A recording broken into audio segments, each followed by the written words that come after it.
Not only am I a redneck, I'm married into rednecks.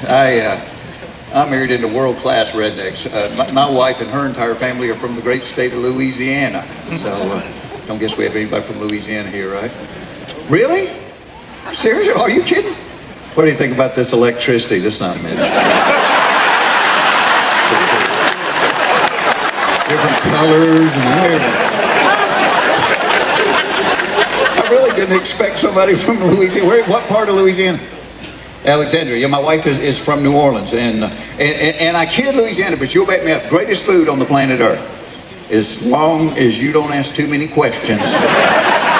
Because as long as there's a ditch on the side of the road, nobody is going hungry in Louisiana. And you'll back me up on this because my wife's from New Orleans, as I said, but she's got all these cousins from Thibodeau and Bunkie, all those Cajun places. You've seen swamp people? That's my wife's relatives.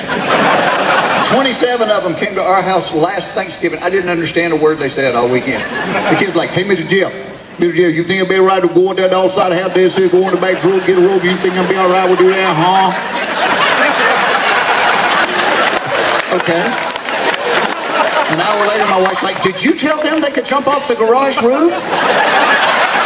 I might have. I have no idea what they're saying. But boy, they brought some great food with you. You got to be sitting there and say, well, man, this is delicious. What is it? They were like, you don't want to know. You put your little more hot sauce on and keep chewing there, city boy. Like, come on, give me a clue. Does it swim? Does it fly? Maybe it do and maybe it don't. You just keep eating. I saw him hit boiling pots with a wooden spoon going, get back in there right now.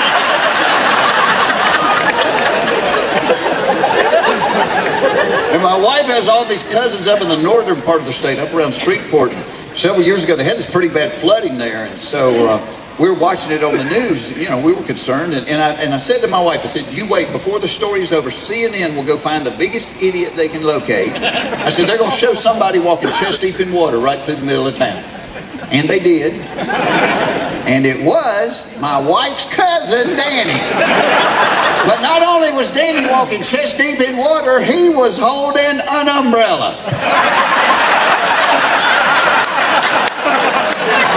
I'm looking at my wife going, that has got to make you proud right there. That's your bloodline on national television. I gave her so much grief about that. Until it occurred to me this woman and I had children together.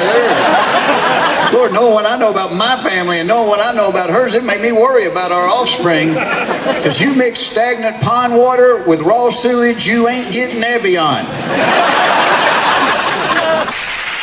Thank you very much. Let me take this opportunity to maybe tell you a little bit about my life real quickly. I am the proud father of two little girls. Their ages are 7 and 9. I live next door to my brother. He has 3 children. They are all girls. Their ages are 5, 7, and 9. My mother has 9 grandchildren. They are all girls. The oldest one is 11 years old. I live in the estrogen ocean in the middle of the naked Barbie Woodstock. Naked Barbies as far as the eye can see. There's days I have fantasies about being G.I. Joe on a 3-day pass, you know. Hello, ladies. Guess who just got paid?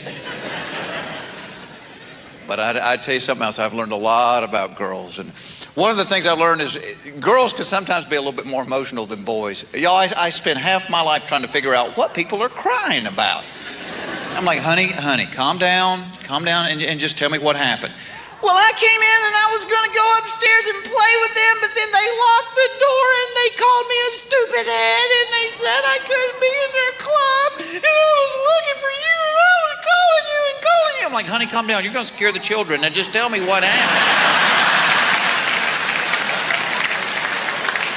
Because men have no idea what to do with a crying girl. And it doesn't matter if she's 5 or 25 or 75. See, men have no idea because we've been taught all our lives not to cry. That's why when we grow up, we can be out cutting firewood with our buddies. We'll take that chainsaw, saw our leg off at the knee. We're like, I'm all right. Throw the leg in the cooler. Hand me a beer. I'm all right.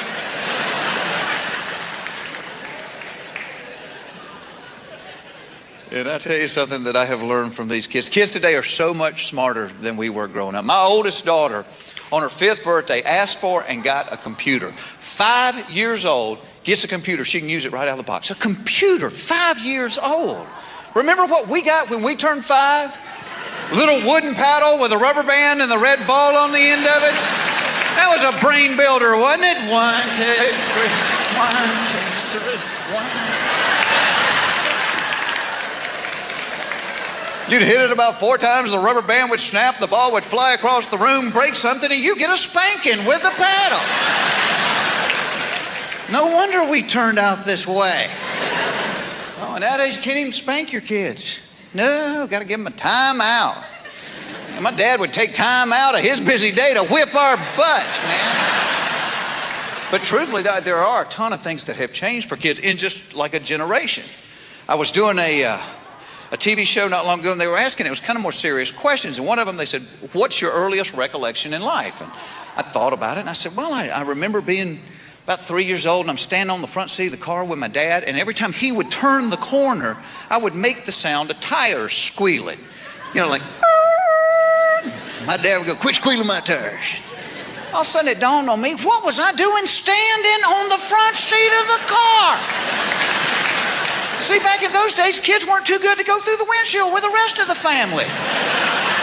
Lord, I can't back out of the driveway without my children being in car seats with shoulder straps and safety fits. Think back, I can vividly recall riding all the way to Florida, laying in the back window of the car.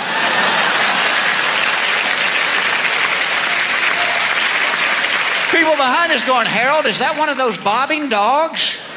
Now that's a skinny kid with a big head. Boy, what a big head. My dad slammed on the brakes. You go bounce around the car like a pinball game. You end up face first in a full ashtray.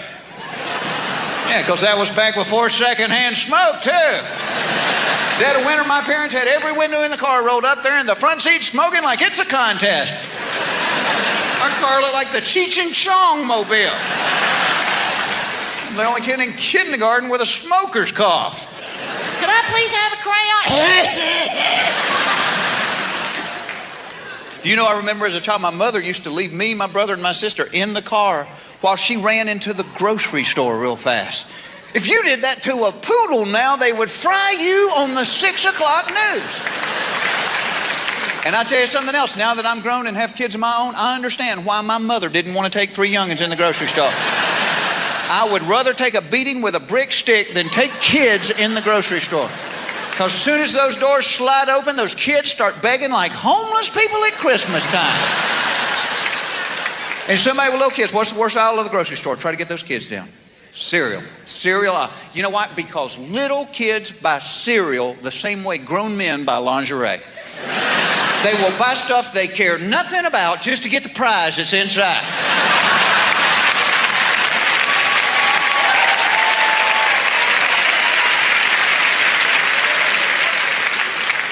Everything's changed. Even their toys have changed. Like I noticed last Christmas, every toy. What were they thinking? Some of the toys they gave us. Lawn darts. 12-pound darts. You could kill an elk with a lawn dart. And there were no directions to them. They just came in a box of 8. We used to pull them out of the box, throw them straight up in the air. You catch one of... You guys have been great. Thank you so very much. More Jeff Foxworthy.